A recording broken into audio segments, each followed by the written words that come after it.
सुमेर प्रताप सिंह शेखावत उदयपुर का एक जाना माना नाम। बिजनेस में खूब नाम कमाया, लेकिन परिवार नहीं संभाल पाए। बिजनेस में इस कदर डूबे कि पत्नी सुरेखा जी के लिए समय नहीं निकाल पाए।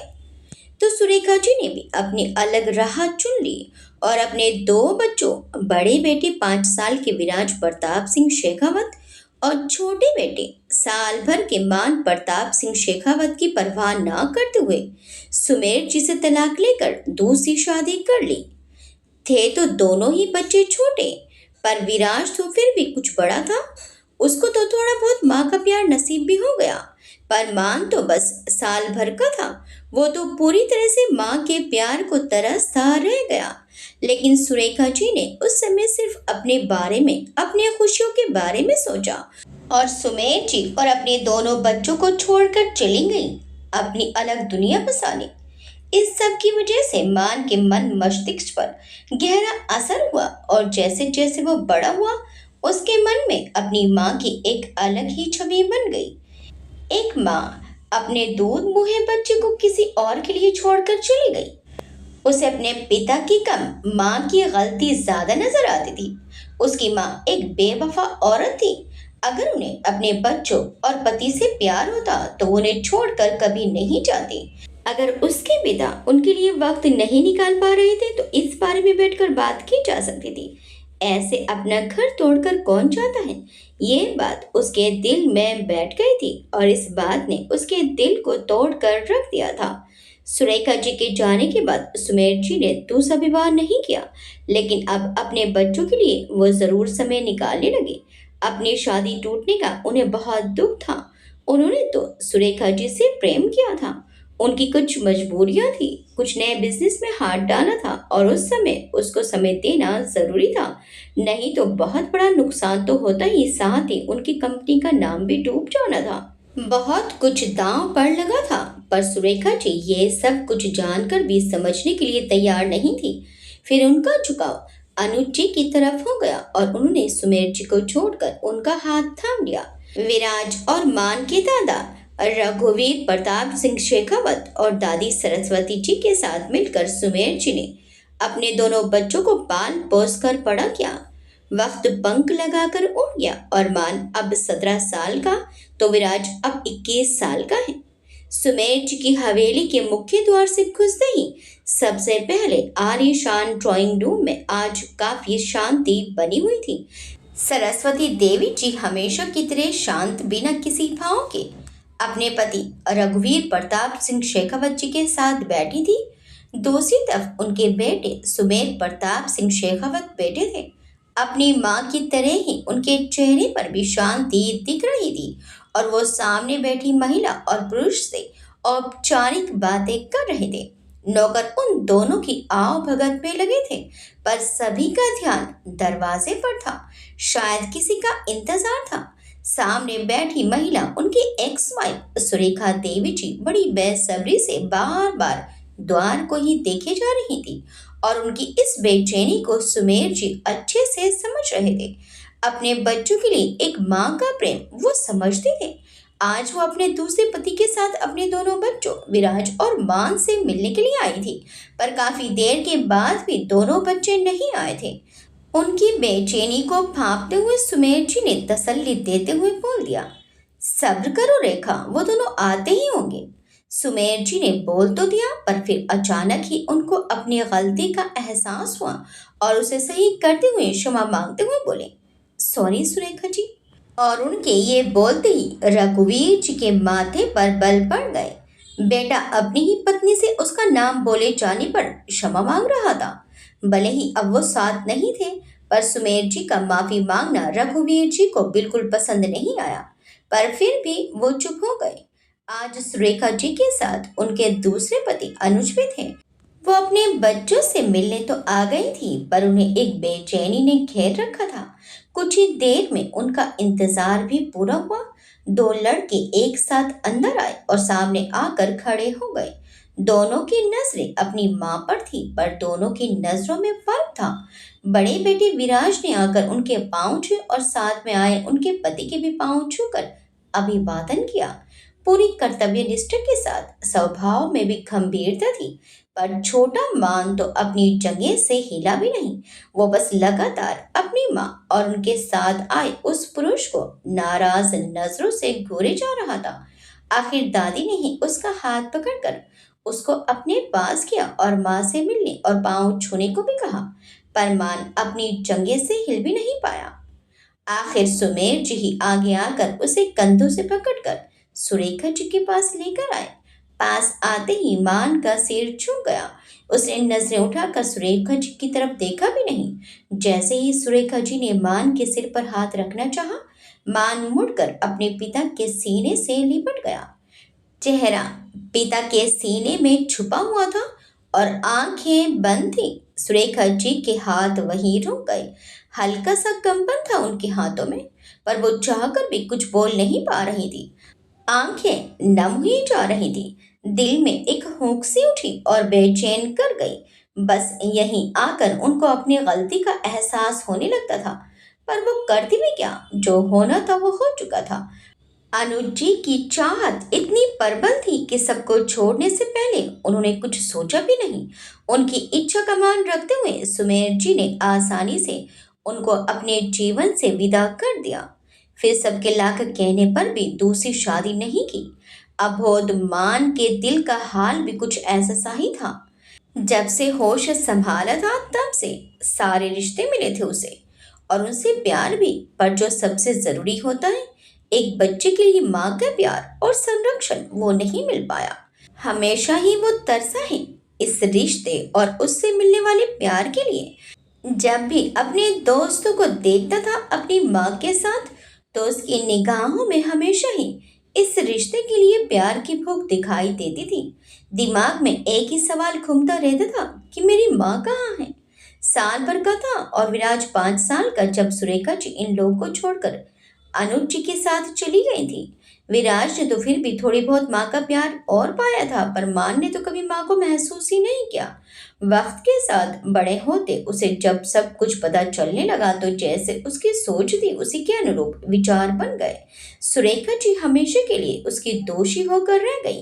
वक्त के साथ दोनों बड़े तो हो गए, पर बहुत कुछ ऐसा रह गया जो समय रहते मिलना चाहिए था। वो था माँ का प्यार। जब वो दोनों छोटे थे तो माँ का भरपूर प्यार मिलना चाहिए था, पर जब मिला नहीं तो अब दोनों को ही सुरेखा जी के प्यार की जरूरत नहीं थी। या ये कह लो, अब बस सुरेखा जी का प्यार एक दिखावा ही नजर आता था सबको। सुमेर जी ने सुरेखा जी पर बच्चों से मिलने पर कभी कोई पाबंदी नहीं लगाई, क्योंकि वो जानते थे कि बच्चों पर उनका भी हक है। दोनों भाइयों की अभी पढ़ाई चल रही है। सुरेखा जी के छोड़कर जाने के बाद सुमेर जी ने इन दोनों में ही अपना संसार देखा है। पर मान के अबोध मन में अलग ही जहर खुल गया रिश्तों को लेकर। ऐसा नहीं कि वो बाकी सबके साथ भी ऐसा ही था। दादा दादी पापा बड़े भाई विराज, सभी से बेइंतहा मोहब्बत थी उसे। खासकर दादी सरस्वती जी से उनसे विशेष लगाव था मान को। और दादी भी अपने दोनों पोतों को अपना प्रेम देने में कोई कसर नहीं छोड़ती थी। खैर, आज का दिन सुरेखा जी का दिल दुखा गया, जो फिर से उनको उनकी गलती का एहसास करवा गया। सामने होते हुए भी मान उनसे नहीं मिला, पर यासु को असफल होते देखकर अनुज जी किसी तरह सुरेखा जी को अपने साथ वापस ले गए। माँ न उनसे मिला, न उसने नजर उठाकर अपनी माँ को देखा। किसी एक की मोहब्बत के लिए अपने बच्चे के मन में नफरत का बीज बो दिया था सुरेखा जी ने। उन लोगों के जाने के बाद ही वो अपने पिता से अलग हुआ और उनके सामने सिर झुकाकर अपराधियों की भांति खड़ा रहा। क्या था बेटा ये? अब आप बड़े हो रहे हो, समझो बातों को।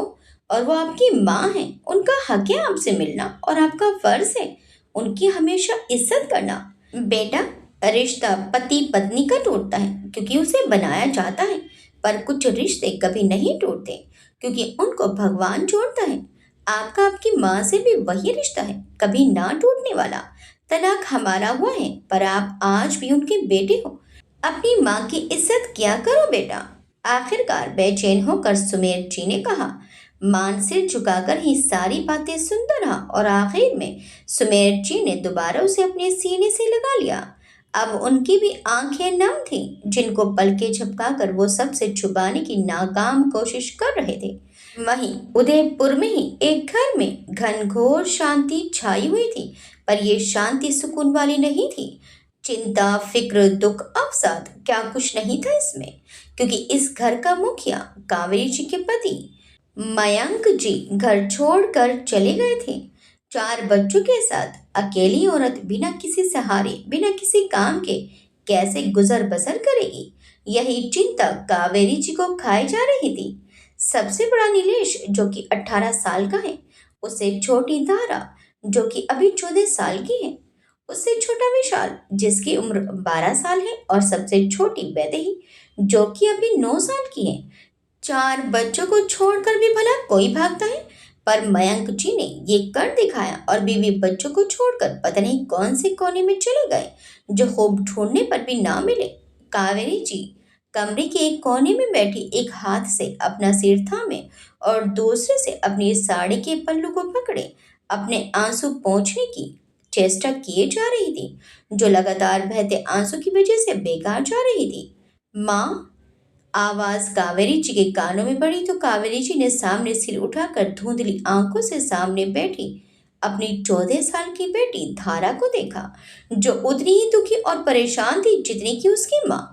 वो चाह रही थी कि कुछ ऐसा करे या कहे जिससे उसकी परेशान माँ को थोड़ी तसल्ली मिल सके, या जो मुसीबत अचानक सर पर आ गई है उसका कोई समाधान मिल सके।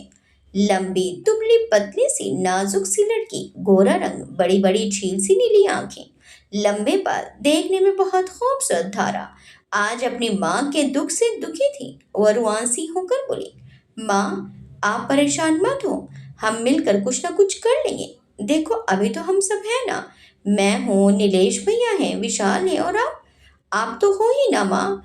अभी तक आप ही तो सब संभालती आई थी ना, सब कुछ पूरा कर हम सबको। आप चिंता मत करो, अब हम सब मिलकर घर को संभालेंगे। धारा एक सांस में बोल गई। धारा की तसल्ली भरी बातें सुनकर कावेरी जी ने एक नजर उसे देखा और इस तरह मुंह फेर लिया जैसे उन्हें उसके कहे पर ना तो यकीन हो और ना ही उम्मीद कि ये पिद्दी भर की लड़की क्या ही कर लेगी, जब जवान हो तो लड़का ही हाथ खड़े कर रहा हो तो। पर धारा की बातें सुनकर धारा के बड़े भाई नीलेश का पारा जरूर हाई हो गया। वो सीधा धारा के पास आया और हाथ पकड़कर उसे माँ के पास से खड़ा कर दिया।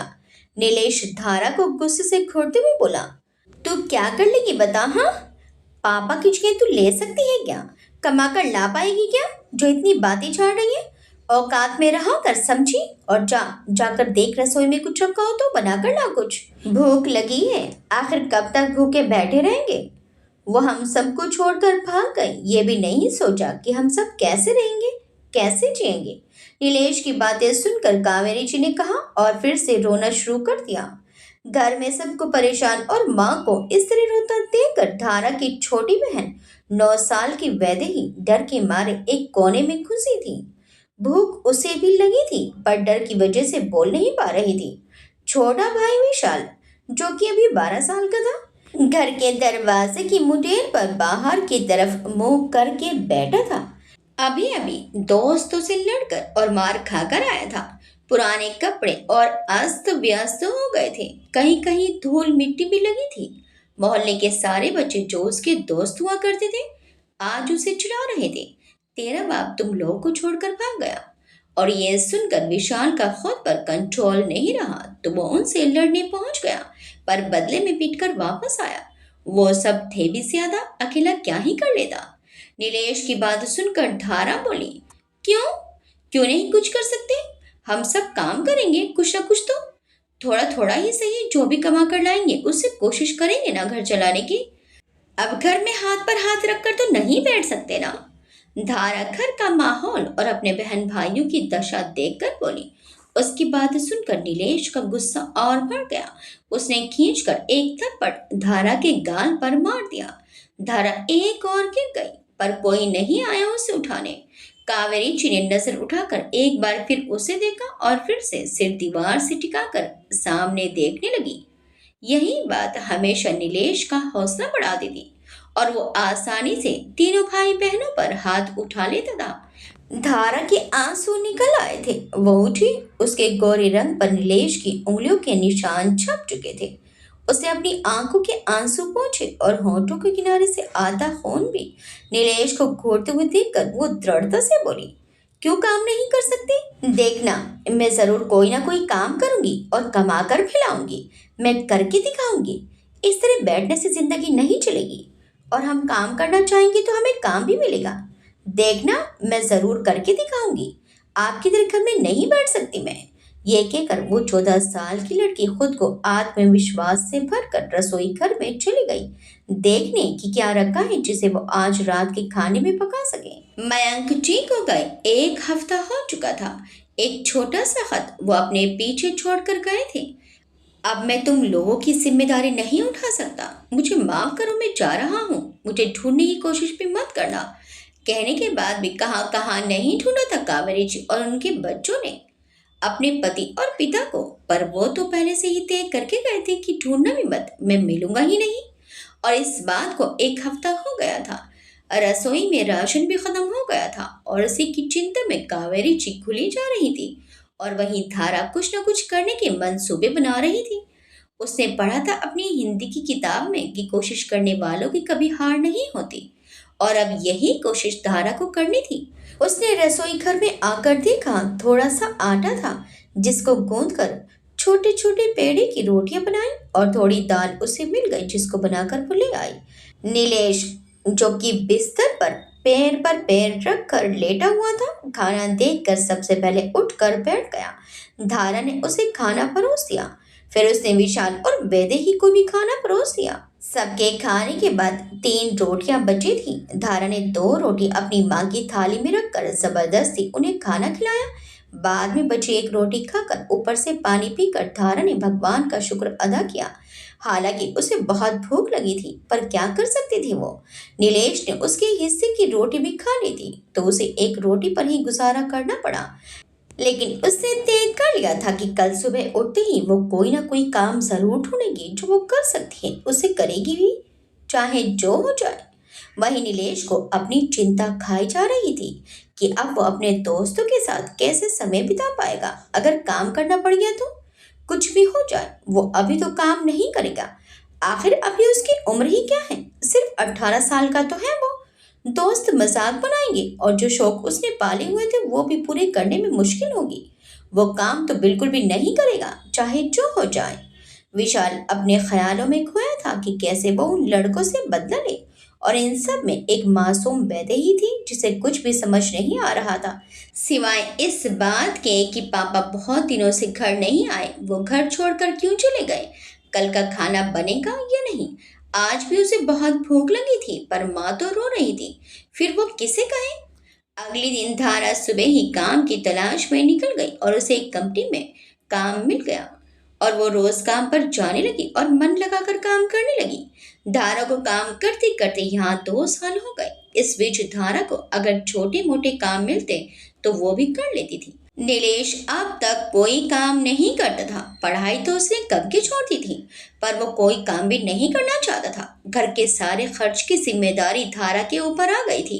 कावेरी जी भी नीलेश को कोई काम करने के लिए नहीं कहती थी। धारा के कंधों पर अब अपने भाई बहन और माँ की जिम्मेदारी आ गई थी।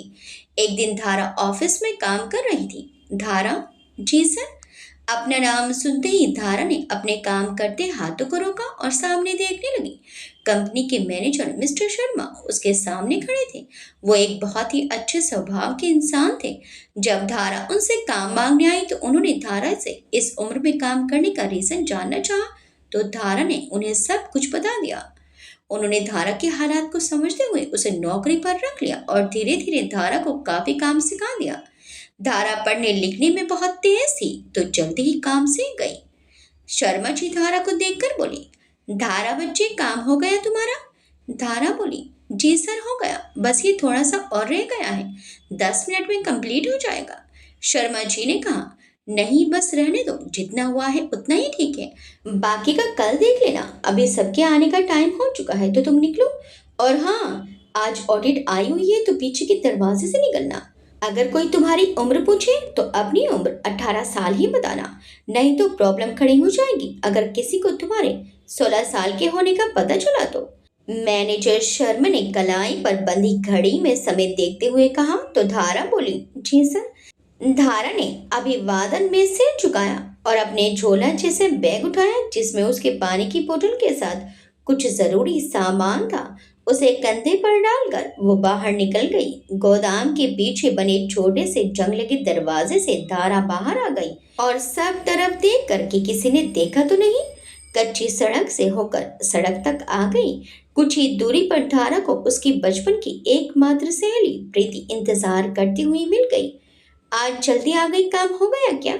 उसके साथ चलती प्रीति बोली तो धारा ने जवाब दिया, नहीं काम तो नहीं हुआ, पर मैनेजर अंकल ने भेज दिया, आज ऑडिट आनी थी। अगर वो मुझे देख लेती तो दिक्कत हो जाती उनके लिए भी। बेचारे अंकल, पर मेरी सहायता करने के कारण मुसीबत ना आ जाए। मेरी उम्र नहीं है फिर भी उन्होंने मुझे काम दिया और पेमेंट भी टाइम पर देते हैं, और वो पैसे तेरे घर वाले चट कर जाते हैं, प्रीति ने चिढ़कर कहा। फिर वो मुंह बनाकर बोली, और वैसे वो तेरे भोले मैनेजर अंकल तेरे से 8 घंटे का काम 6 घंटे में करवाते हैं, वो भी दुगना काम देकर, समझी? प्रीति का गुस्सा शांत नहीं हुआ तो धारा बोली, पता है सब, पर फिर भी मुझे खुशी है कि कम से कम मुझे काम तो मिलता है करने को, वरना अभी तो मैं अंडर एज हूँ क्या? कोई नहीं रखने वाला मुझे अपनी फैक्ट्री ऑफिस में, और मुझे अभी बस पैसे से मतलब है, और उनको काम से। काम जल्दी और ज्यादा हो ताकि उनको मिला टारगेट समय पर कंप्लीट हो, तभी तो वो मुझे काम देते हैं, इससे उनका भी फायदा है। देख, बिना बात के कोई पैसा नहीं देता, अब तो वो इतना कर रहे हैं तो ये भी काफी है, कम से कम मैं वहां सेफ तो हूँ। धारा ने बेहद शांत होकर समझदारी से कहा। प्रीति ने सहमति से सिर हिलाकर कहा, तेरे भाई कोई काम क्यों नहीं करते? छोटे विशाल का तो चलो मान लिया, पर नीलेश भाई तो कर सकते हैं ना, बल्कि उनको करना भी चाहिए, वो क्यों नहीं कुछ करते? और तेरी मम्मी भी उनको कुछ नहीं कहती, बल्कि हर बात पर उनका ही पक्ष लेती है, भले ही कितने गलत हो। मुझे ना बहुत गुस्सा आता है जब वो। प्रीति उसके परिवार की हरकतों को याद करते हुए बोले जा रही थी, क्योंकि इसे अपनी दोस्त धारा की चिंता थी। अरे अरे बस कर, मेरी माँ कितना गुस्सा करेगी?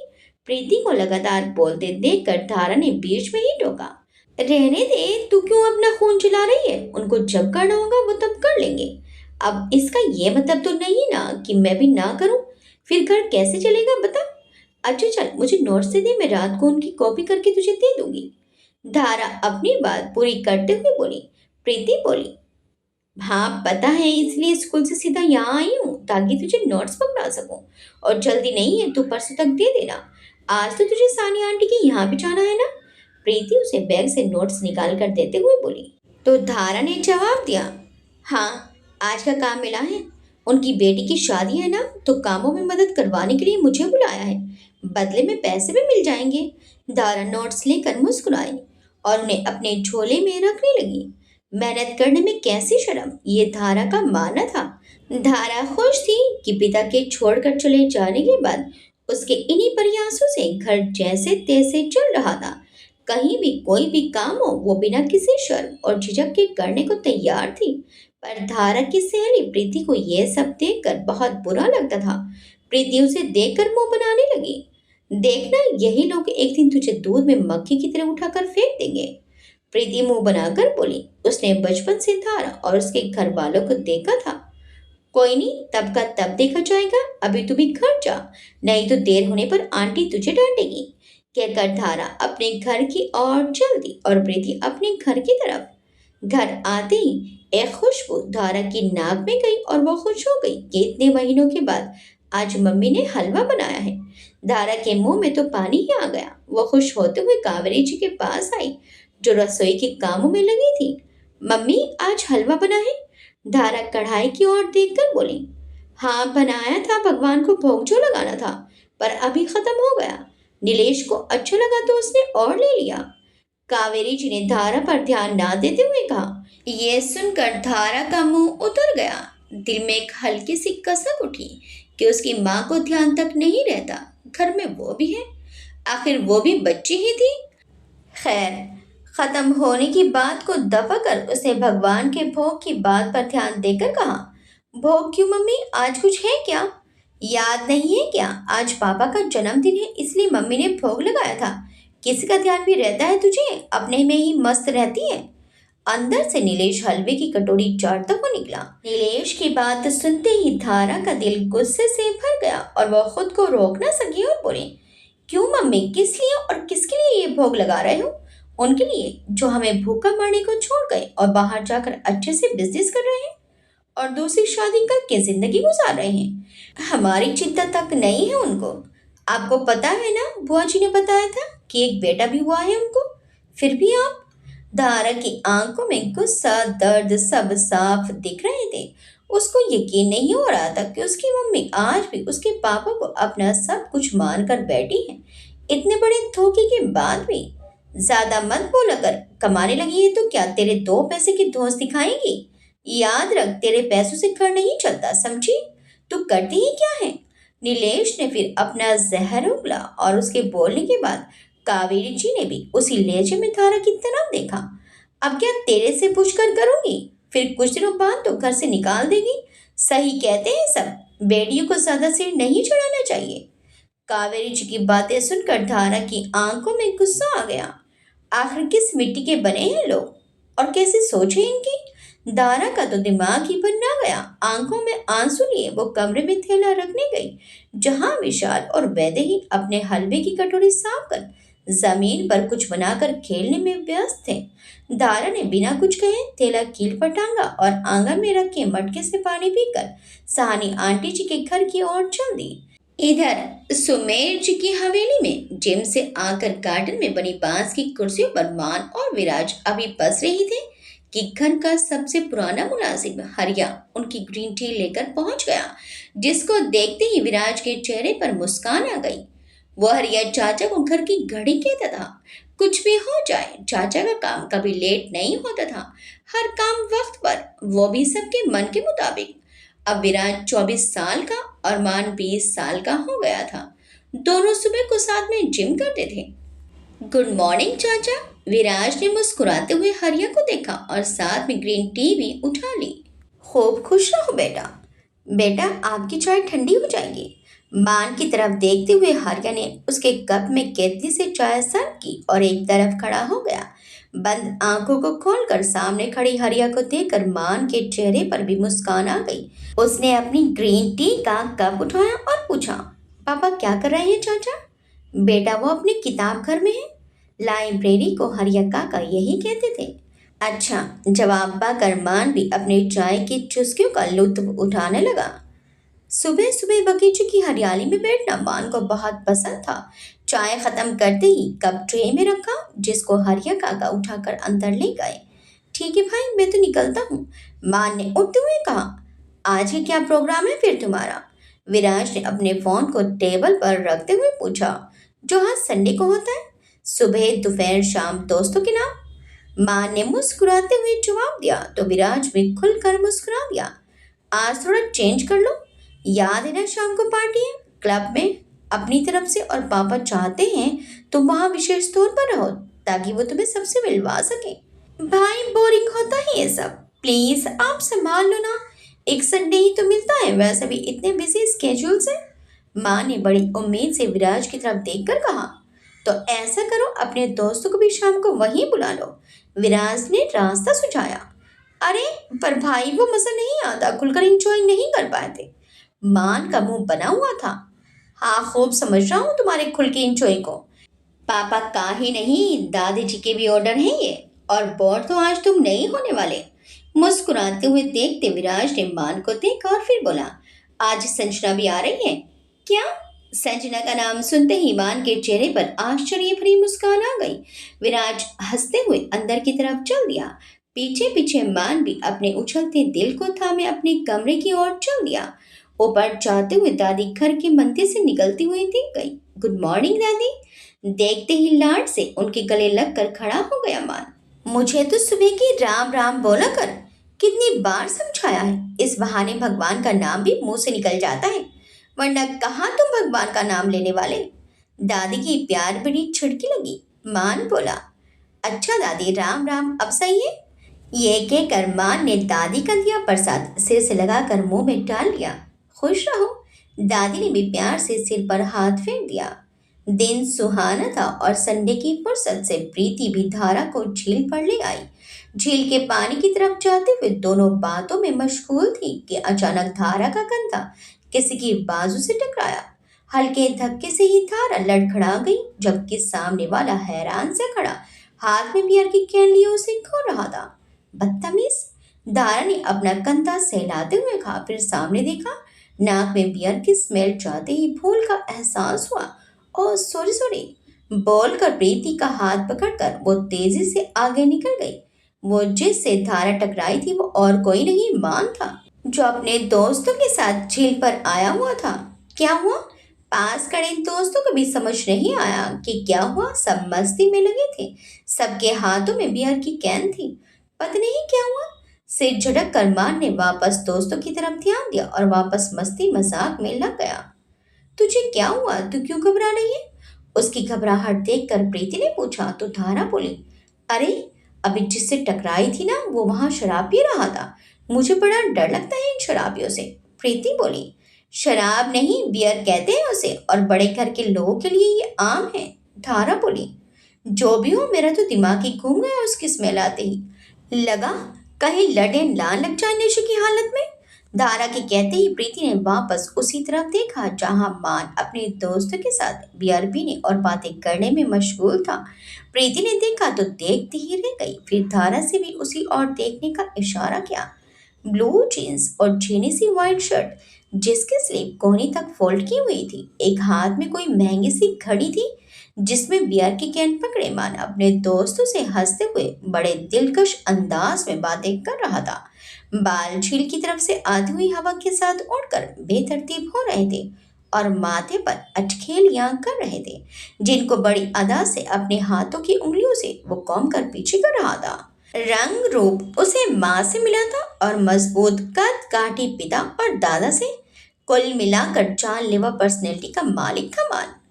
ये बड़े घर के लड़के खाते क्या हैं? कितने खूबसूरत होते हैं ना। प्रीति मान की ओर देखकर होश खोते हुए बोली, खूबसूरत नहीं, हैंडसम कहते हैं लड़कों को, समझी? और ऐसे खड़ी होकर घूर मत, कोई गलत समझेगा। चल यहाँ से। दारा लगभग उसे खींचती सी वहां से ले गई। तुझे क्या दिक्कत है? अगर मैं उसे अच्छे से देख लेती तो? टिकट तो नहीं लगी ना उसकी खूबसूरत थोपड़े पर? प्रीति ने चिढ़कर कहा तो धारा हंस दी। क्या पता लगी भी हो, हमें क्या पता, और फालतू में ज्यादा पैसे खर्च हो जाए। कहते हुए दोनों सहेलियां हंस दी। चल अब गोलगप्पे खाते हैं और घर चलते हैं। सामने खड़े गोलगप्पे के ठेलों की तरफ इशारा करते हुए धारा बोली। अपनी बियर की कैन खत्म करके मान दोस्तों के साथ अपनी स्पोर्ट्स कार से वहां से निकला। कार तेजी से धारा और प्रीति के पास से गुजरी और एक बार फिर धारा लड़खड़ा गई, पर प्रीति ने उसे कस कर पकड़ लिया। बदतमीज, इस बार दोनों सहेलियों के मुंह से एक साथ निकला। क्लब की रौनक आज कुछ और ही थी, क्योंकि शहर के सभी रईसों की शिरकत आज की पार्टी में हो रही थी।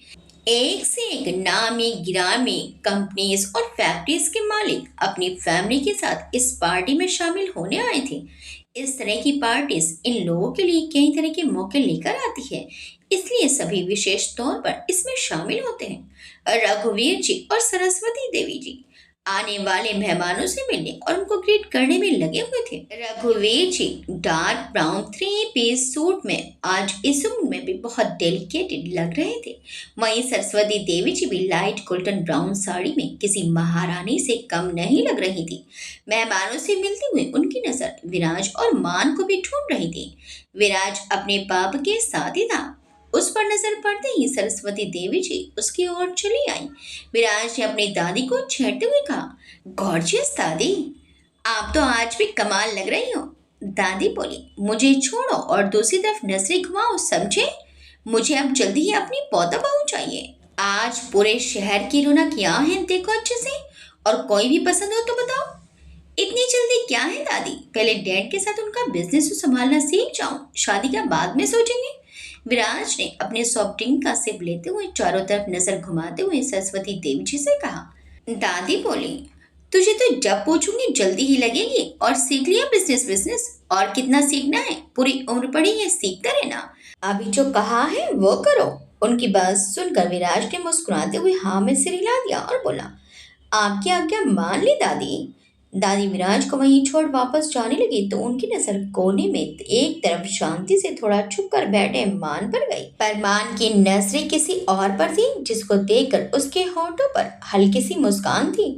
उसे देखते हुए मान अपनी ड्रिंक का मजा भी ले रहा था। Burgundy three piece suit, white shirt और डार्क ग्रे टाई के साथ कयामत ही लग रहा था इस समय वो। वहीं से उसकी नजर उतारती सरस्वती देवी जी उसके पास आई और बोली, फुर्सत से निहार रहे हैं जनाब शहर की खूबसूरती को। दादी को इतना पास देखकर मान चौंक कर खड़ा हो गया और जल्दी से बोला, अरे कहाँ दादी, आपसे नजरें हटे तो कहीं और देखिए ना। वैसे बड़ी लकी है दादाजी, मानना पड़ेगा। मान की बात सुनकर सरस्वती देवी जी ने उसके कंधे पर एक हल्की चपत लगा दी और बोली, नालायक, जब देखो मेरे पीछे पड़ा रहता है। दादी की बात सुनकर मान हंसकर बोला, तो आप हैं ही इतनी खूबसूरत, क्यों ना पीछे पड़ूं। दिखी तेरी सज्जन, पूछते हुए दादी की आंखों में चमक थी। जवाब में मान ने भी शर्मा कर हाँ में हल्के से सिर हिलाया और सामने इशारा किया। दूध सी हल्की गुलाबी रंगत लिए मैरून ऑफ शोल्डर गाउन में खड़ी संजना अपने दोस्तों से बड़ी अदा के साथ बातें कर रही थी, जो आसमान से उतरी परी से भी ज्यादा खूबसूरत लग रही थी। दादी उसे देखकर बोली, यहाँ क्यों खड़ा है, जाना, वहां मिलने तेरी दोस्त ही तो है। हाँ जा रहा हूँ दादी, सब्र तो करो, मेरे दोस्त भी आने वाले हैं और वो भी अभी बेसी है, आराम से मिलूंगा। माँ ने दादी को जवाब दिया। तभी संजना की चीखने की आवाज आई, जिसे सुनकर मान और सरस्वती देवी जी उस तरफ गए तो देखा संजना के गाउन पर किसी वेट्रेस ने हल्की सी ड्रिंक गिरा दी थी, क्योंकि ड्रिंक का ग्लास गिरते समय ही उसने संभाल लिया था। पर फिर भी हल्के से दाग तो लग ही गए थे और संजना उसे बुरी तरह घूर रही थी। गुस्से से उसका चेहरा लाल हो गया था। क्या हुआ, मान ने आते ही पूछा, जिसे देखते ही रोने से मुंह बनाकर संजना बोली, देखो ना बेबी, इस इडियट ने मेरी इतनी महंगी ड्रेस पर ड्रिंक गिरा दी। मान ने उस वेट्रेस को देखा। उसी वक्त वहां का मैनेजर तुरंत वहां आ गया और उसे डांटते हुए वहां से ले गया। मान ने संजना को वॉशरूम भेज दिया और खुद मैनेजर की तरफ चलाया ताकि उस वेट्रेस को अच्छे से डांट लगाए। उसने देखा तो मैनेजर पहले ही बुरी तरह उसको डांट कर धमका रहा था और उसकी तनख्वाह भी ना देने के लिए कह रहा था, जिसको सुनकर उस वेट्रेस की आंखों में आंसू आ गए। अपना काम ध्यान से किया करो, इस तरह की सर्विंग से दूसरे का कम तुम्हारा नुकसान ज्यादा है। आगे से ध्यान रखना, और हाँ, इसका पेमेंट पूरा देना। जो भी हो काम तो पूरा ही कर रही है और किसी की मेहनत का पैसा नहीं रखना चाहिए, समझे। मान ने बीच में आकर मैनेजर को भी हड़का दिया और वापस पार्टी की भीड़ की तरफ चल दिया। वो वेट्रेस और कोई नहीं, धारा थी। उसको जाता देखकर धारा ने अपने आंसू पोंछ लिए और दिल ही दिल में थैंक यू कहा। अगर आज पेमेंट नहीं मिलता तो माँ को क्या जवाब देती, और नीलेश तो खा ही जाता उसे। इतना बुरा भी नहीं है ये झील वाला, अपने मन में बोलकर धारा वापस अपने काम के लिए किचन एरिया में चली गई। वॉशरूम से अपना गाउन ठीक कर जैसे ही संजना निकली, किसी ने हाथ पकड़कर उसे एक तरफ खींच लिया। जिसने संजना को खींचा था वो एक लड़का था जिसका नाम वंश है। वंश ने संजना को कमर से पकड़कर अपनी बाहों में भेज लिया। कब से देख रहा हूँ, कभी यहाँ कभी वहाँ, मेरे लिए तो फुर्सत ही नहीं है। इतना तैयार होकर किसके लिए आई हो। उसके चेहरे से बालों के लटों को हटाकर कान के पीछे ले जाते हुए वंश ने पूछा, जिसका पूरा ध्यान संजना के होठों पर था। तुम्हारे लिए और किसके लिए, संजना ने इतराते हुए अदा से कहा। उसके दोनों हाथ वंश के कंधों पर थे। अच्छा, और वो तुम्हारा बेबी, बोलते हुए वंश हंस पड़ा। संजना मुंह बनाकर बोली, वो तो बचपन से ही पीछे लगा है, क्या करूं, मेरे पेरेंट्स को भी पसंद है, मजबूरी है। और तुमको, वंश ने उसे और जोर से अपनी बाहों में भींच लिया, जिससे बची कुची दूरी भी कम हो गई। ऑलवेज यू बेबी, कहते हुए संजना भी पूरी तरह वंश में खो गई। वंश ने संजना के अधरों को अपने अधरों में कैद कर लिया। फिर संजना के होठों को आजाद कर वंश अपने कपड़े और बालों को सेट कर संजना की तरफ बाएं का इशारा कर फ्लाइंग किस देता हुआ बाहर की तरफ चल दिया। उसके जाते ही संजना ने भी खुद की ड्रेस ठीक की और बालों को सही कर पर्स से लिपस्टिक निकाल कर लगा ली और दूसरी तरफ से निकलकर पार्टी में शामिल हो गई। संजना सुमेर जी के दोस्त सुजीत सहाय की बेटी है और वंश सुमेर जी के बिजनेस राइवल। विजेंद्र ठाकुर का बेटा। ये कुछ उत्सव ऐसे होते थे जिनमें दोस्त और दुश्मन सभी को शामिल किया जाना जरूरी होता है। पार्टी में वापस शामिल होते हुए संजना बार काउंटर से होती हुई निकली। जहां बैठे करण को देख उसने हाय करते हुए हाथ हिलाया और आंख दबाते हुए आगे चली गई। उसको देखते ही करण ने भी बड़ी अदा से हाथ हिला दिया। चालू और अपने मन ही मन बड़बड़ाया। देखते देखते वक्त पंख लगाकर उड़ गया। मान अब 24 साल का हो गया था और विराज 28 साल का। और उसके लिए लड़कियां जोर शोर से देखी जा रही थी, क्योंकि अब दादी ने घर पर विराज की शादी का शोर मचाया हुआ था। वहीं धारा भी अब 21 साल की हो गई थी और आज उसकी ग्रेजुएशन का रिजल्ट आया था। 75%, नॉट बैड यार। सेल्फ स्टडी में इतनी परसेंटेज बनाना भी कम बात नहीं है। बधाई हो आंटी जी, आज आपकी बेटी का ग्रेजुएशन कंप्लीट हो गया। प्रीति की बात सुनकर कावेरी जी भी मुस्कुरा दी। खुश थी वो धारा के रिजल्ट से और उसकी मेहनत से भी। पर एक कसक थी दिल में कि नीलेश ने कुछ भी नहीं किया जीवन में, ना खुद के लिए और ना ही किसी दूसरे के लिए। तीनों का ही परिणाम अच्छा रहा है। विशाल का फर्स्ट ईयर और वैदेही की बार भी हो गई। तीनों घर से ही प्राइवेट फॉर्म भरकर पढ़ाई कर रहे थे। नीलेश भी कुछ कर लेता तो कावेरी जी के शब्द भी अरमानों की तरह अधूरे रह गए। छोटे भाई बहनों पर तो जोर चल जाता है, पर बड़े भाई को कैसे समझाऊं मम्मी, वो समझते ही कहाँ है। धारा के कहते ही कावेरी जी की नजरों में तुरंत नाराजगी आ गई। वो सब समझता है, बहुत समझदार है मेरा बेटा।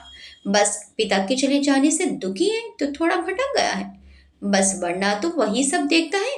घर में कोई बड़ा तो है कम से कम।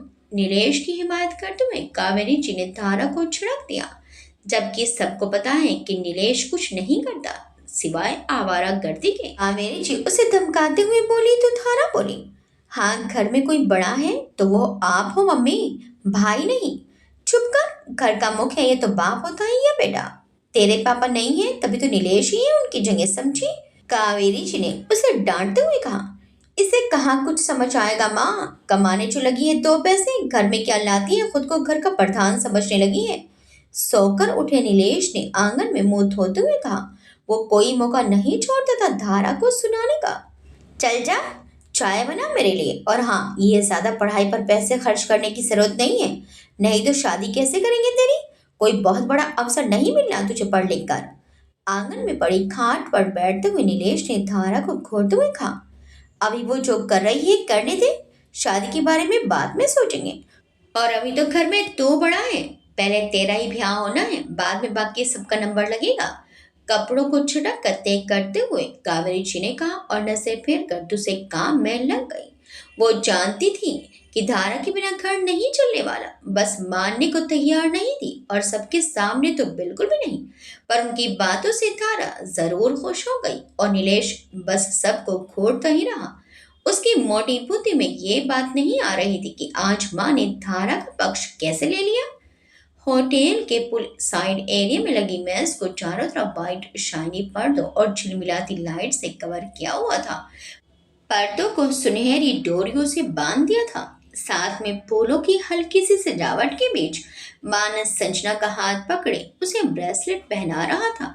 ब्रेसलेट पहनाकर मान बोला, हैप्पी बर्थडे संजना, कैसा लगा गिफ्ट। इस ब्रेसलेट को पहनाते हुए मान के चेहरे पर खुशी अलग ही चमक रही थी और आंखों में बेपनाह प्यार। बहुत खूबसूरत है, क्या जरूरत थी इतना सब करने की। संजना ने बड़ी अदा से ब्रेसलेट को छूते हुए कहा, तुमको स्पेशल जो फील करवाना था आज के स्पेशल दिन पर। मान ने शैंपेन ग्लास में डालते हुए कहा और ग्लास संजना की तरफ बढ़ा दिया, जिसे संजना ने भी उठा लिया। ग्लास अभी होठों से लगाया ही था कि संजना के फोन में मैसेज टोन बजी तो देखा, वंश का मैसेज था। और कितना टाइम पास करोगी उस बेवकूफ के साथ। मैसेज को पढ़ते हुए संजना के चेहरे पर स्माइल आ गई, पर उसे ये जाहिर नहीं होने दिया और तुरंत रिप्लाई कर दिया, बस कुछ देर और जान, उधर से मैसेज आया, जल्दी आओ, तुमको पता है ना मुझे इंतजार करना अच्छा नहीं लगता। संजना ने वापस रिप्लाई किया, सब्र करो मैं आ रही हूँ। रिप्लाई करते हुए संजना ने मान की तरफ देखा जो उसे ही निहारे जा रहा था। संजना के चेहरे पर भी बड़ी सी स्माइल थी। फिर वो उदास सा चेहरा बनाकर बोली, सॉरी, मुझे निकलना होगा, इट्स अर्जेंट। हॉस्पिटल से मैसेज आया है, एक इमरजेंसी आ गई है, मुझे जाना होगा अभी। मान बोला, पर आज तुमने तो पूरा दिन का ऑफ लिया था ना। मान उसके जाने के नाम पर परेशान हो गया था। उसने पूरे दिन का प्लान बनाया था संजना के साथ बिताने का, और अभी तो शाम भी नहीं हुई थी। संजना बोली, सॉरी बेबी, मैंने छुट्टी तो ली थी, पर मेरे एक पेशेंट को अचानक कुछ प्रॉब्लम हो रही है। मुझे जाना होगा वरना बड़ी प्रॉब्लम हो जाएगी। तुम तो जानते हो ना, मेडिकल इमरजेंसी जान पर बनाती है। संजना ने मुंह बनाते हुए कहा, जिसको मान टाल न सका और मन मारते हुए चलने को तैयार हो गया और बोला, चलो फिर तुमको हॉस्पिटल छोड़ देता हूँ। और डियर, तुम शायद भूल रहे हो मैं अपनी गाड़ी से आई हूँ, तुम परेशान मत हो, मैं चली जाऊंगी। संजना ने बहाना बनाते हुए कहा, ओके चलो फिर। मान ने मन में उदासी होते हुए भी चेहरे पर स्माइल बनाकर रखी हुई थी। संजना वहां से निकल गई तो मान भी मन मार कर घर आ गया। रघुवीर जी ने मान को अंदर आते हुए देखकर पूछा, कहाँ से आ रहे हो बरखुरदार? दोस्तों के साथ गया था दादाजी। मान ने रघुवीर जी की बगल में बैठते हुए कहा और कोट उतार कर साइड में रख दिया। आज सभी ड्राइंग रूम में बैठे किसी विशेष बात पर चर्चा कर रहे थे। साथ में पंडित जी भी थे। इतना सच सच के दोस्तों के साथ? दादाजी ने खोजती नजरों से मुस्कुराते हुए पूछा, जिसके जवाब में मान के चेहरे पर भी शर्मीली सी मुस्कान आ गई और साथ में सभी के चेहरे भी मुस्कुरा रहे थे। मान ने सबको एक साथ देखकर पूछा, वो छोड़ो, आप सब आज यहाँ एक साथ क्या कर रहे हैं? अभी तो ऑफिस टाइम भी खत्म नहीं हुआ।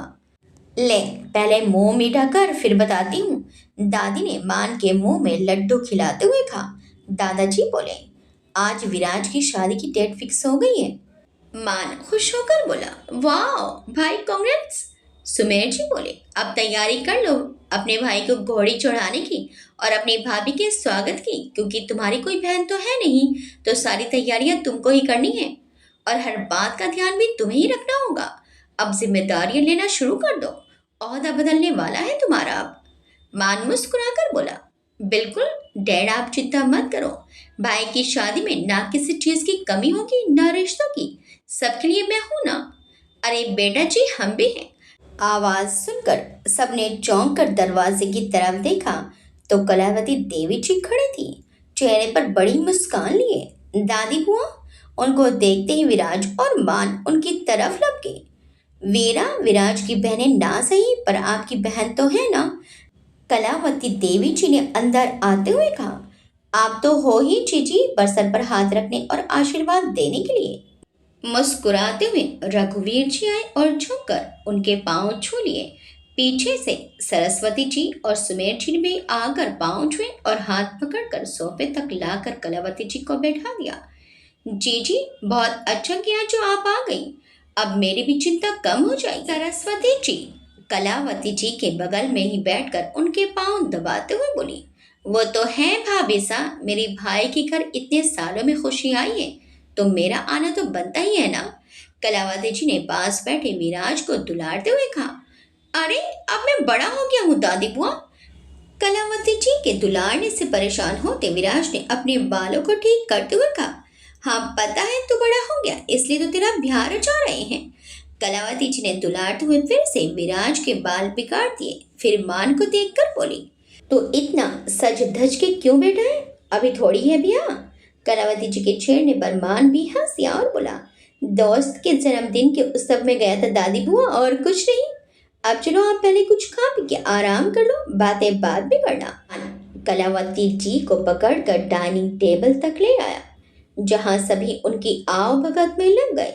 इधर धारा के घर पड़ोस की एक आंटी शक्कर मांगने आई और कावेरी जी से बोली, अरे भाभी जी, आपकी धारा को देखो कितना काम करती है, पढ़ती भी है कमाती भी है, भाई मोती दान किए हैं आपने तो।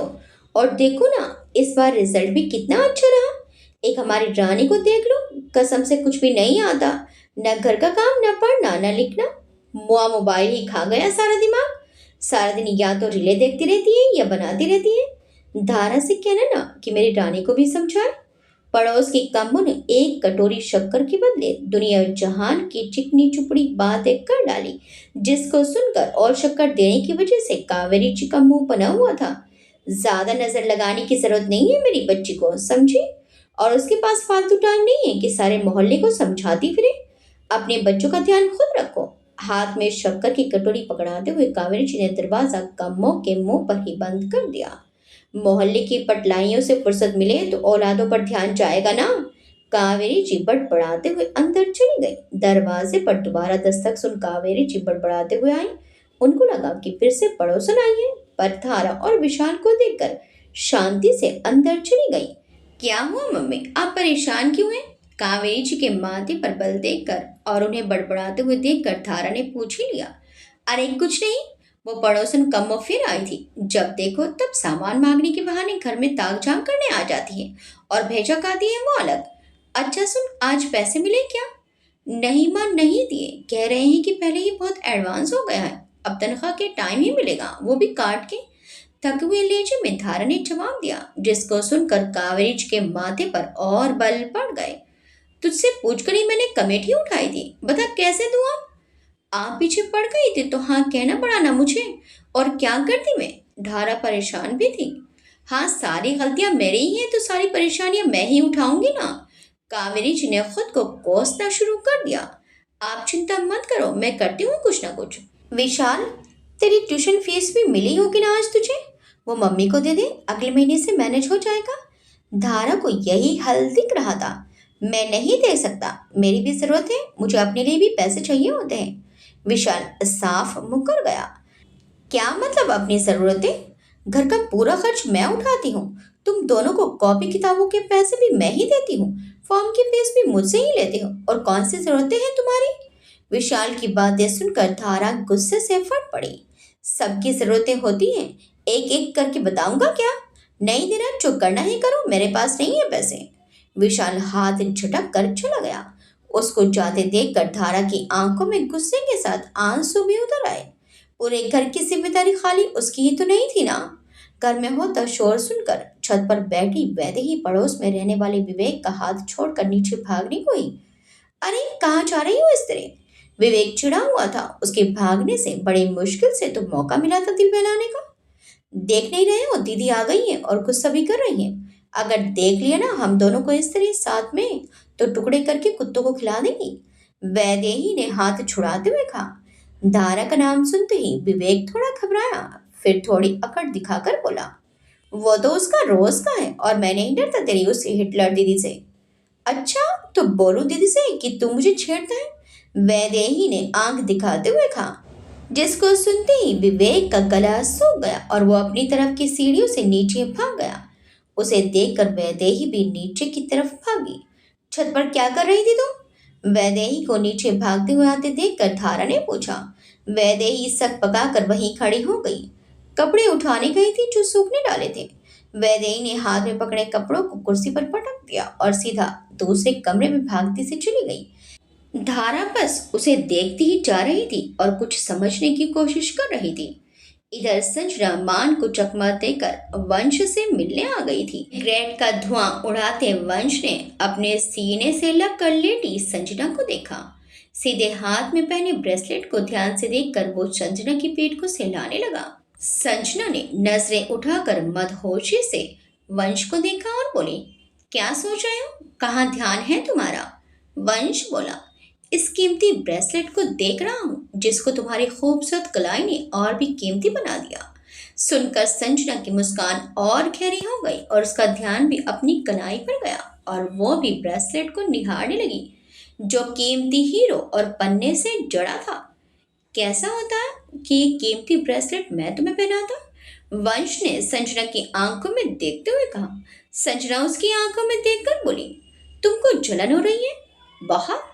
कहते हुए वंश ने अपनी सिगरेट एस्ट्रे में बुझा दी और संजना को दोबारा अपनी बाहों में भींचकर सीने से लगा लिया और बोला, तुमसे कोई और प्यार का इजहार करे ये मैं कैसे बर्दाश्त कर सकता हूँ?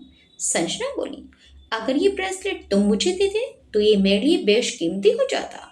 वंश मदहोशी में बोला, सिर्फ ये ब्रेसलेट ही नहीं, मैं दुनिया की सभी नेमतें तुम्हारे कदमों में बिछा देना चाहता हूँ, पर क्या करूँ, इस वक्त मजबूर हूँ।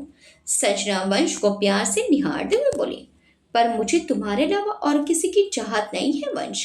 जानता हूँ, पर मेरी चाहत तो है ना कि दुनिया की हर कीमती शे तुम्हारे कदम में हो। मेरे होने वाली बीवी को किसी चीज की कमी ना रहे। वो जिस पर भी हाथ धरे मैं वो उसके कदमों में रख दूं। संजना के गाल से लाते हुए वंश ने कहा। उसके प्यार के इजहार से संजना भावुक हुई जा रही थी। तो अभी किस बात की कमी है वंश? सब कुछ तो है तुम्हारे पास, अच्छा खासा बिजनेस, करोड़ों की प्रॉपर्टी, रुपया पैसा, और सबसे ज्यादा तुम हो ना। संजना भावुक होकर बोली। सही कह रही हो। ये तुम्हारा प्यार है जान कि तुम सब ये कह पा रही हो, पर मैं इस बात से सहमत नहीं हूँ क्योंकि मैं तुम्हारा प्रेमी ही नहीं, एक बिजनेसमैन भी हूँ। और एक अच्छे बिजनेसमैन को कभी संतुष्ट नहीं होना चाहिए। ये शब्द है ना, सब्र और संतुष्टि, ये नाकाम और असफल लोगों की पहचान है। वंश ने गहरी सांस लेकर कहा तो संजना ने असमंजस से पूछा। कहना क्या चाहते हो वंश? मैं समझी नहीं तुम्हारी बातों को। अपने पापा से बात की हमारे बारे में? वंश ने कहा तो संजना बोली। हाँ की थी। सुनकर बहुत नाराज हुए थे वो। पापा सुमेर अंकल के सबसे अच्छे दोस्त और सबसे पुराने एम्प्लॉय भी हैं, और तुम अंकल के बिजनेस राइवल के बेटे हो। पापा को ये बात बिल्कुल पसंद नहीं आ रही है। वंश नफरत से बोला। सबसे अच्छे दोस्त माय फुट। आज तक मिला क्या है तुम्हारे पापा को उनसे? एक मामूली मैनेजर की पोस्ट और थोड़ी सी तनख्वाह। उसकी जगह अगर वो आज मेरी कंपनी में होते तो मैं उनको अपनी कंपनी में शेयर देता, इतनी वफादारी के बदले अपना पार्टनर बनाता, और उन शेखावतों ने उनको अपना नौकर बनाकर रखा है, समझाओ उनको। संजना बोली। वो नहीं समझते वंश। सुमेर अंकल के सबसे विश्वास पात्र और वफादार एम्प्लॉय हैं वो कभी भी उनको नहीं छोड़ेंगे। वंश बोला। तो मैं कब कह रहा हूँ कि उनको छोड़ो, बल्कि मैं तो चाहता हूँ कि अब वो वहाँ ही काम करें। संजना असमंजस से बोली। मैं समझी नहीं वंश, तुम कहना क्या चाह रहे हो? संजना ने कंफ्यूज होकर वंश को देखा। उसकी उलझन देखकर वंश मुस्कुराया और बोला। तुम बहुत भोली हो मेरी जान। तुमको तो खूब ट्रेनिंग की जरूरत पड़ेगी। कैसी ट्रेनिंग? संजना ने उलझते हुए भाव से पूछा।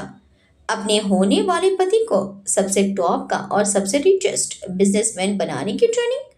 अच्छा, और ये कैसे करूंगी मैं? संजना ने पूछा। तो वंश बोला। तुमको कुछ नहीं करना, बस एक बार मेरे लिए अपने पापा को मना लो और उनके साथ मेरी मीटिंग फिक्स करवा दो।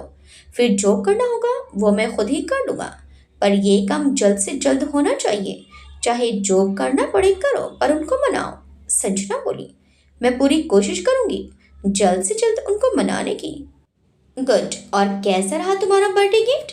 कहते हुए वंश ने संजना के उल्टे हाथ के रिंग फिंगर को अपने होंठों से लगाकर चूम लिया। उस उंगली में बेशकीमती हीरे की अंगूठी चमक रही थी। पूरी लाइफ का सबसे बेहतरीन। ये कहते हुए संजना के चेहरे पर मुस्कान और आंखों में चमक के साथ आंसू भी थे, जिनको वंश ने अपने होंठों से चूम लिया। आगे क्या होगा? क्या संजना की असलियत मान के सामने आ पाएगी? वंश ठाकुर आगे क्या करने वाला है? क्या धारा को अपने घर में नीलेश के बराबर स्थान मिल पाएगा? क्या नीलेश कोई गुल खिलाने वाला है? देखिए इस कहानी के अगले भाग में। आपको ये कहानी कैसी लगी हमें कमेंट्स करके जरूर बताइएगा। वीडियो अच्छी लगी तो वीडियो को लाइक शेयर सब्सक्राइब करना मत भूलिएगा। मिलते हैं इस कहानी के अगले भाग में। Till then bye bye.